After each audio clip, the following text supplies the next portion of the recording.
You can just Chucho. tell his pimples right there.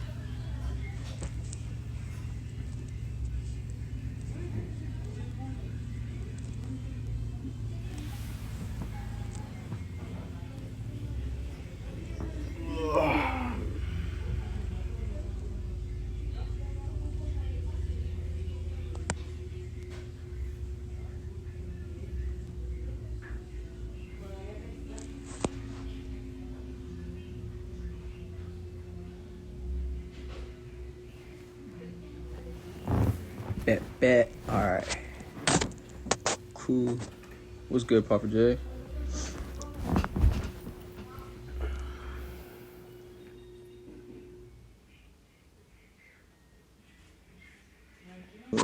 Screen record. Bet. All right. This timer's gonna work, bro. It's not gonna work. Yeah, Right. bro. I was on YouTube when you asked me. Oh, just ask your bros. I was on YouTube doing the DIY, like how to do that shit. And Yeah. my little cousin's like, yo, did you turn on the mic? I was like, how? She does it for me. I'm like, oh, fuck. I'm You not got even that old to fucking not notice. yeah, no, you Huh? just gotta learn. I didn't even know how to do that shit, bro. So like Right. good. All right, let's get this going, bro. Thank So I'm gonna start it with the intro. you. Yup. Um, what's good, IG? What's good, YouTube? What's good, world? What's good, everybody that loves hip hop?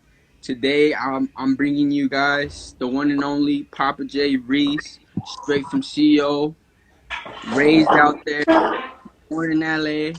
You know, got to rep everywhere, bro. All right, my first question to you, Papa All right, J boy. Reese, is you mentioned your new Buckley Boys EP. Right. Let's talk about it when it drops. You know, your content, everything. Let's talk about it, bro. Let's give them the heat. Okay, you just want me to elaborate on it, bro? Just talk more about it? Yeah, bro. Since our last interview was I don't know. It just got cut out. I could I mean I like honestly I didn't even like when I went back on the video I was like fuck I didn't even know what he said. You get me? Nah, yeah. Well, shit, Buckley Boys, bro. It's just the EP that I'm about to drop on Monday, I believe, on the 15th. So I'm Okay. dropping the EP. It's gonna be with me and my homeboy, my brother Christopher Lee. He's on Instagram. You can follow him, all that. But he's gonna be on 5 of the 7 songs with me. On another song, I got my boy Rebellious, and then a different song, I got the homie Kid. But it's an EP just to add on to my catalog. And really, I'm just trying to feed the streets. You know what I'm saying? Buckley Boys was inspired by my homeboy. So I grew up on Buckley and Island. That's the crossing streets where I grew up at.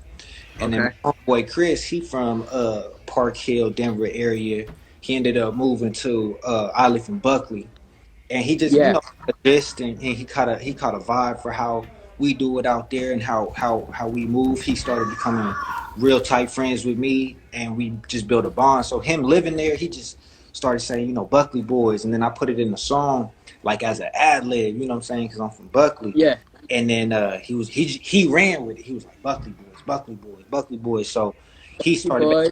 he started trying to he wants to like build a brand off of that and like a clothing line. So you know Okay. with my assistance, all I said, well, I'm from Buckley and Iowa, so I'm gonna give it that stamp, like, and just make a whole EP with that title. Have my boy that wants to run with that brand on the project. Just kind of give him the alley oop and also make it a part of my catalog for my fans because I'm really working on my the example album. So I Yeah. don't And, I yeah. don't know when that'll be done. So the streets might have another EP or more singles or something before the album, bro. Because yeah, I'm Okay. No. Yeah. That's that's that's something we see from Papa J Reese all the time. You know, always dropping heat, always never missing no bar, bro. Every bar is right there, bro, and that's why I look up to you. And yeah, bro. love. That's love. And so the example is that another tape? Yeah, the example. So how I came to the conclusion of making my album called The Example was that so I had 2 other projects in mind: Born Again, Count Paper, and Speak No Evil. You know what I'm saying? So when I was making all these music, I made uh how can I say, I was working on Born Again pound paper with all my homeboys and stuff, but it just didn't fit my lifestyle at the moment. Like I want to make an album called Born Again Paper, Born Again making count paper once I hit my first $1,000,000, because it's just gonna make more sense. It's just gonna be more organic. I'm gonna be like, damn, you know what I'm saying? Like I'm born again and I'm making this bread, so I I just feel you. held off on that title because it just wasn't fitting my life at the moment. So, but Yep. I will. So, that's in the cut. And then I wanted to do Speak No Evil. And, I was really, really like making a lot of music for that. And then just the title, I felt like me being a 31-year-old artist and man at that, like I just felt like, Speak No Evil. I want to drop that at a point in my life where I got all the negativity away from me, all the envious people away from me, anything like we just on a different level than right now, because I want to be surrounded with nothing but good when I'm talking about Speak No Evil, because that's like a real, that's a real statement right there as well. So people gotta really embody something like that. So doing that, I came to the example being with my fiance, and then having my mother and father and stuff in my life. Growing up, I was always told, be the example.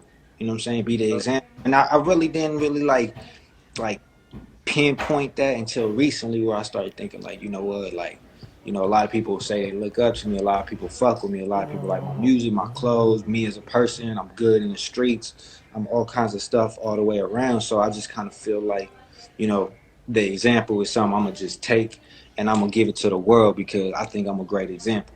You know what I'm saying? I'm Yeah. not perfect and I'm not nothing like that, but I got something. Yeah. I get you. And like, as a fan point of view, and also as another artist, I feel like the name example is like it belongs to you because that's you. Like no one else knows this example besides yourself. You get me? Exactly, 100%, bro. Yep. And so you're born in LA, Yeah, I right? was born in LA County. Yeah, I was born in Glendale, and I until 3 years old, I lived all around California, North Hollywood, Burbank, Glendale, Hollywood, like all that. My parents moved around all over. Oh, okay. So you moved out to Colorado when what? You were like four, five. Like 3 years old, we moved out, and I mean, to tell you the truth, it wasn't really like I left LA or California to be exact, because like every summer with my parents, and then eventually I started coming back all the time by myself, just jumping on planes, coming out here by myself, and meeting friends, making friends in LA. So I would never lose that disconnection with LA, because I got family and friends and stuff. But at the same time, like at 3 years old, I started, establishing my life in Colorado, and mainly in Yeah. Aurora. That's really where I grew up at. Yeah. So on our last interview, the one we couldn't get up, you also mentioned Nipsey. Also, you said you were gonna work with Nipsey, or you already worked with Nipsey, No, no. I or something dreamt like of that. You working. mentioned him. I'm just trying to refresh that because damn, Yeah, I'm yeah. kind of No, it's good. Like I had met Nip when I was like 20, I want to say 21, backstage at a Currency show. I had met him, and I had listened to his music before I had met him.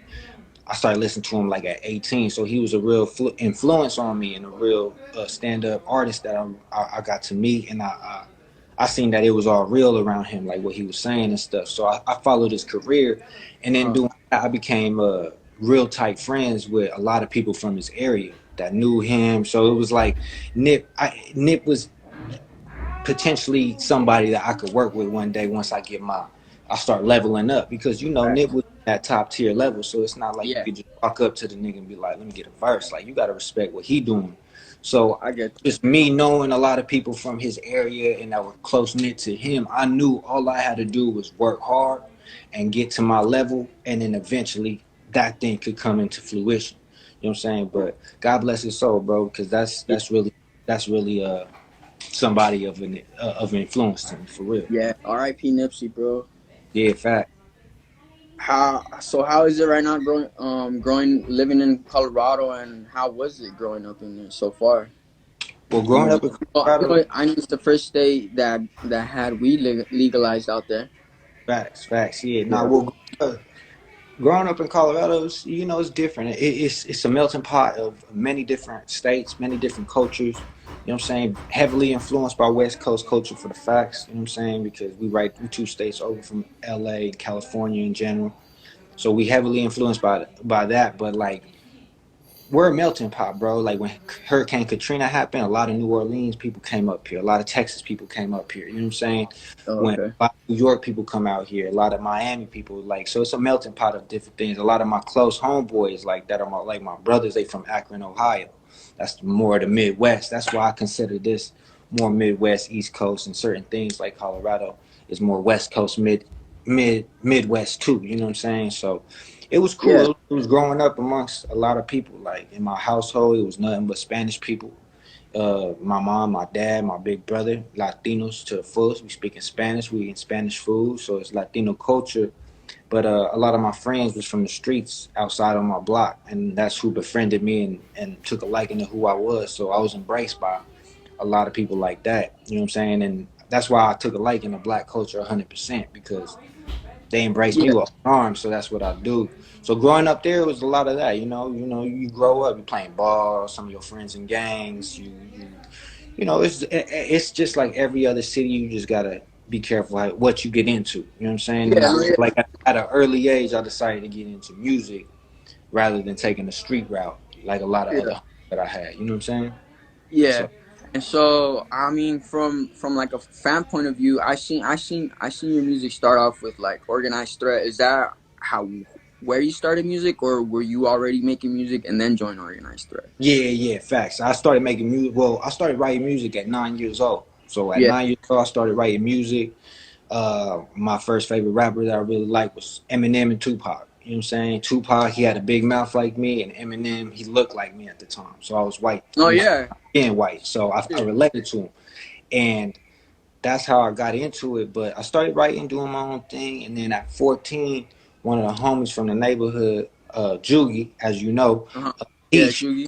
yeah, he showed me how to record myself, and he showed me how to make beats. So I started making beats in my mother's basement and just making beats and recording myself. And I put together like 10 songs, 15 songs.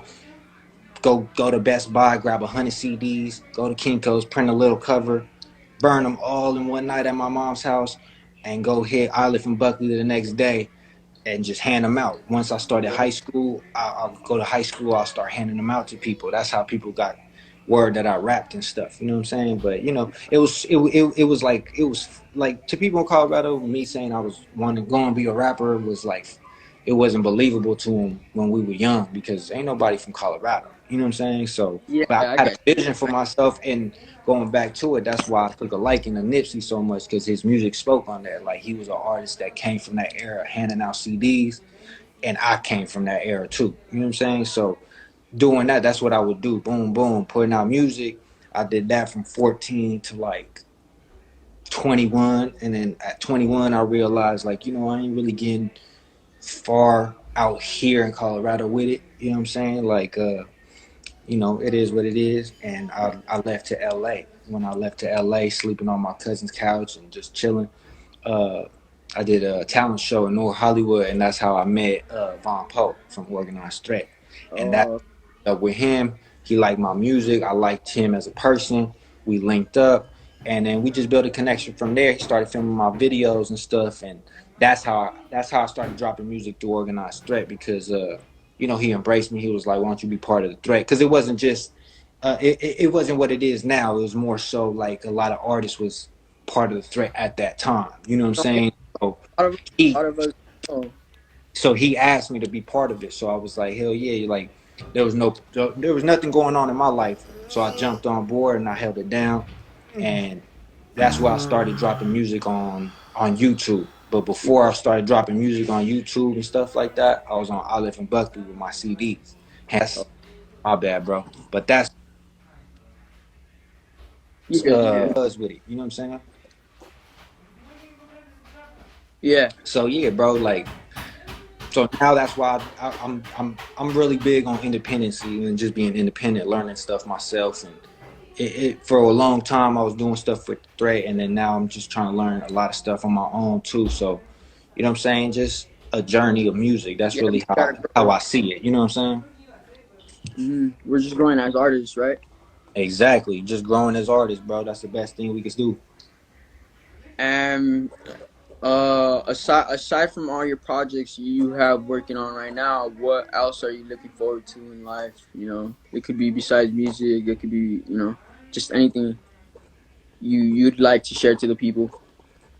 I'll probably have to say seeing my kids graduate high school, seeing you know what I'm saying, making my lady a wife, just seeing my parents live life. Like, of course, all those things. I want to see me and my partners get $100 million, get our shit together, get stores, get all kinds of stuff. I want Mm-hmm. to see my city blow up. Like I tell everybody, it's not the rappers in my city; it's more so everybody around it. Cause Yeah, niggas don't want to support nobody that ain't their homeboy, which I get it because it's loyalty and it's in it. But at the same time, sometimes, you know, I see a lot of my crew and a lot of my homeboys support outside, and that's what I'll be proud of because like it's in us. You know what I'm saying? To be loving it and is. support. But I see like a lot of people outside, they don't reciprocate that the same way. So you know, something got to change. So Yeah, that's how I feel. Like I feel like, you know, I want to see things like that. I wanna drop more music. I wanna drop more clothes. I wanna be in a film one day, stuff like yeah. that, bro. I wanna squeeze life for all of its juices before it's time to go. That's And that's it. a fact. That's a fact. And shit, as someone that looks up to you, bro, I would love to see you in everything that you dream of, bro. Because you know, you're an inspiration. So you know, anything that inspires you also inspires me, and it can also inspire anybody else that you know looks up to you the same way I look up to you. Love, bro. Nah, for real, I appreciate that, and that's one thing too. Like a lot of my fans hit me up with stuff like that. You inspire and all this, and to be honest, bro, like I love seeing that shit because it just made me understand that, you know, my fans are a mirror of who I am. People Yeah, that want better for themselves, people that want to grind, people that have ambition, people that want to see life in a better way. Even though if we stuck in chaos, we still gonna see something better. So we grinding. So I love all my fans because they remind me of myself too. You know what I'm saying? It's like I look in a mirror and I just see all my fans. They have the spirit of myself. So it's like, you know what I'm saying? no, yeah, Like, I'm a remain a day one ever since my mom came through. Like, 'cause she's the one that checks them out. She comes through and she's like, "Here, you got this big ass envelope for you." I'm like, "Why would I get a big ass yeah, envelope?" And it says Papa J Reese. I'm like, "Oh, Papa J Reese, hell yeah!" I got the yeah, HR 1955. Hell yeah. yeah! My folks, they're DJs, you know. So I put it in the system, bump it loud as fuck, and just my favorite song at the time was oh fuck, what was that song? I think it was the second song in that album. Uh, HR. uh yeah, on HR Yeah, 1955. Yeah, yeah. No, HR. What's the second song on it? I know the first song is "Live Free." I don't remember yeah, what the second one is, but yeah, nah, facts, bro. That that yeah. that that that, that album, bro, is special to me because like at that time in my life was the first time that I felt like I actually made something legendary and classic that came out of my brain. You know what I'm saying? That like I've always had dreams of doing an Illmatic. I always had dreams of doing, you know, my own legendary classic album, and I'll probably continue to drop albums for the rest of my life, bro. Even if they not held Yeah. at the highest place of hip hop, like I'm still every time I drop something, it bump. So like I feel like HR. That's my project. Like HR No Rec. Like them two projects right there is something that fans can listen to no matter what. That's gonna be forever. You know what I'm saying? And No, that's what yeah. I'm shooting. That's what I'm shooting for with the example. That's what I want with the example. That's why it's been Example. such a You need to long run. That's why I've been yeah. That's why I've been changing the titles and been in the studio countless hours with my nigga Dev, and my nigga Chris, and just from different studios. You know what I'm saying? Many different studios, doing songs all over the place, and just trying to really capture what the example sounds like. What is this? This is Jay's music, and It's just Yeah. like like my brother Derek Twan, he always tell me like your music is motivation. It gotta sound big, it gotta sound like motivation. You know what I'm saying? And that's what I'm Yeah. shooting for, bro. That's where I'm at right now with it. Yeah. I think shit. I think you look best in your art when you relate yourself like with films. Facts. I like that Yeah. too. I agree with you. I agree with you. The time you made that one song, like you kind of related yourself to one of the guys from the Beatles. It was a while back. I think it was like when you first met your girl or something like that. I mean, I'm telling you, I kept up with you like not since day one, but like since I understood hip hop, I kept up with you. So like I feel like when you related yourself to John Lennon, that's what it was. Yeah, When you related that's my yourself guy. to John Lennon, I was like, yeah, I see that in him. You know, Yeah, yeah. There's a like lot of artists I'm inspired and by a Big lot, Pun, bro. you did that with Big Pun as well. Like when you relate yourself to films and shit like that, I feel like you portray yourself and like you're more comfortable with yourself. That's what I Yeah, see. yeah, bro. Because like to be honest with you, I fell in love with movies before I fell in love with rap and music in general. Like I'll be real, like I always heard music in my life, but I didn't fall in love with music until I fell in love with hip hop. Hip hop helped Yeah, me fall in love with it because it was like looking outside, like I seen the same thing. But movies, bro. I fell in love with movies the first day I popped out my mom's cooch. Like on God, like I'm everything. God, bro. I'm watching movies. I'm relating my life. Like that's why I made the song "Thoughts of George" on Early Prep Yeah, that's a because joy. That's a that's from the movie Blow. Like I know what it feel like to be George or even his dad when you broke and you can barely provide for your family and everybody trying to tell you like money's not everything, but you struggling.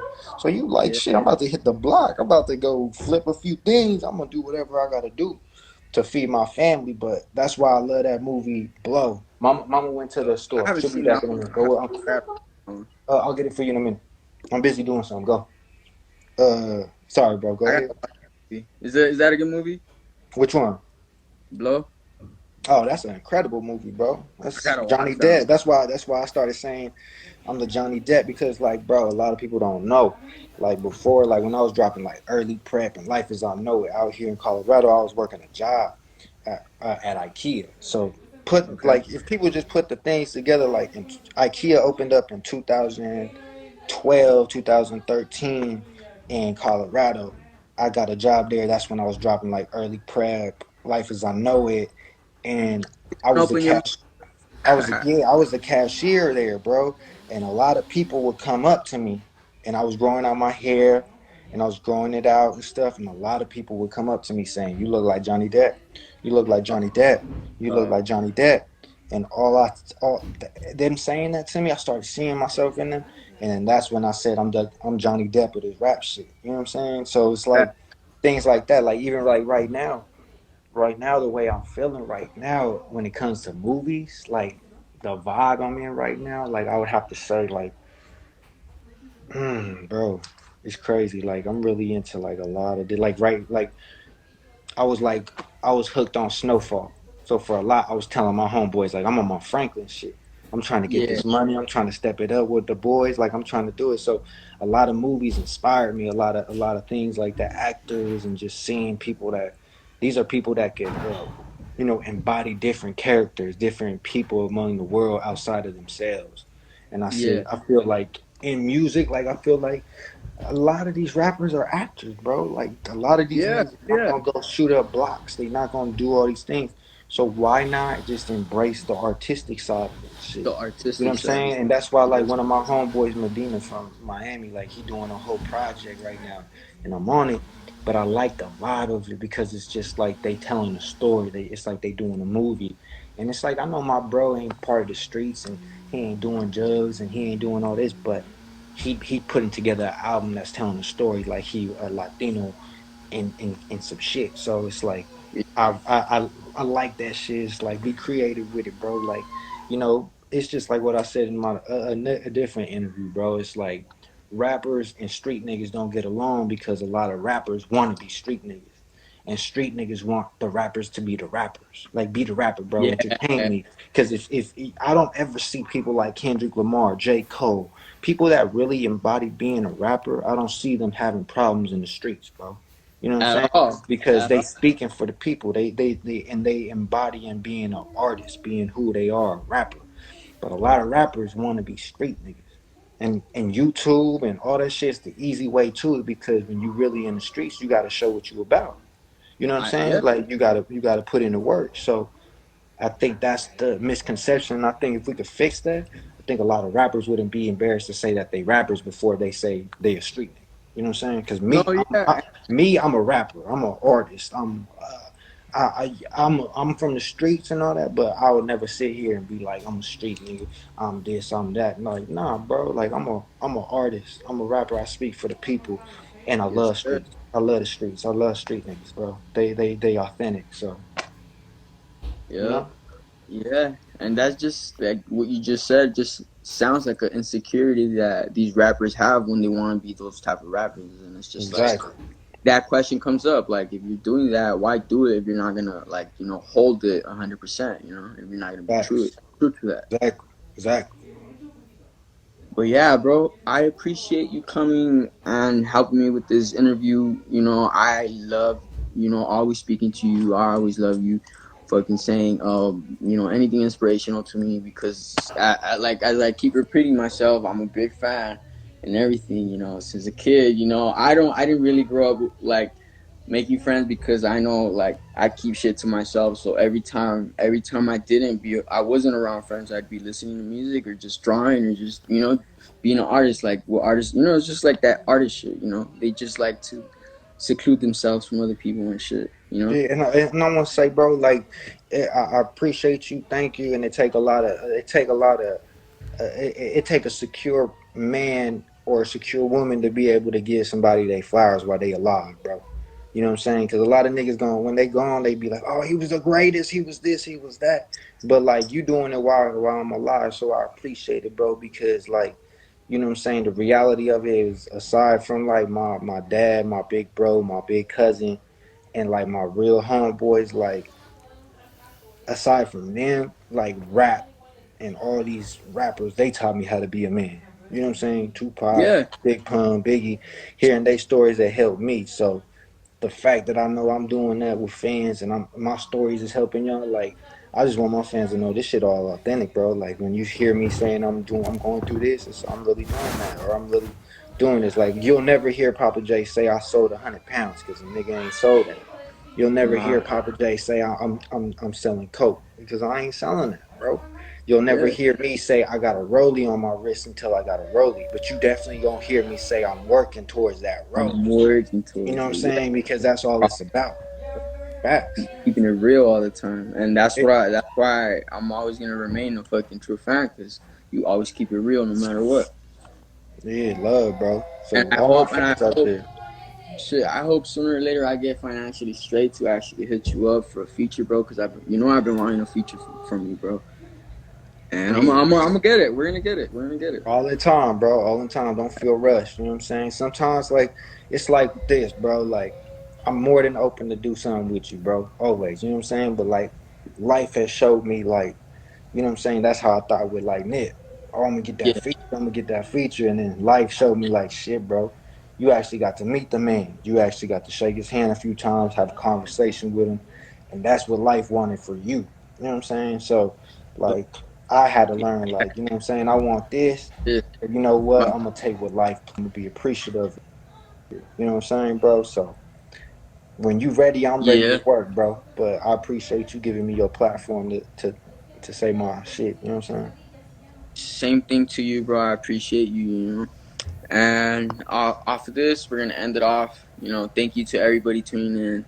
Thank you, Instagram Live, for this opportunity. Thank you, YouTube, for everything. And thank you, Papa J, for this. For your time. And just I hope we get to work, bro. I'm just that's all I'm feeling right now with this interview. Being grateful that I even have this opportunity to do this with you. Love, bro. Nah, you good. And Keep on pushing too, my nigga. Don't give up on none of that shit that you got in your vision for, bro. It's just I like what my OG told me out here in Texas, bro. Like, You got Yep, your life, you see it, you got a direction you're going to, but then life is your bills, your this. All it is just stick it to the plan. Go through the motions. yep, You gotta be a man and you gotta chase your dreams. So don't ever give up, bro. Just keep going. for sure, for sure. All right, bro. Well, I'm gonna let you go, son. Oh, yep. No, it's all love, bro. And to all my fans out there, keep going. Keep pushing. Don't stop. And motherfucker, chase your dreams, make this shit and be positive. Be nice to people. Show love. Don't drown yourself in insecurities, bro, because that's all inside your mind. And all my people out there, stay strong, keep going, and shit gonna work out. It's the way it's supposed to be. Yep, Love, bro. we're gonna get it, bro. Real shit, bro. Thank you for the opportunity, bro. Thank you too, man. Yup, man. Peace. Yup, love.